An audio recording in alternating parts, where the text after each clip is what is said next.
Страшні слова, коли вони мовчать, коли вони зненацька причаїлись, коли не знаєш, з чого їх почать, бо всі слова були уже чиїмись. Хтось ними плакав, мучився, болів, і з них почав, і ними ж і завершив.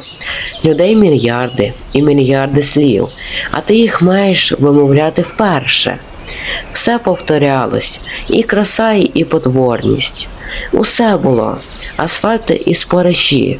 Поезія – це завжди неповторність, якийсь безсмертний дотик до душі.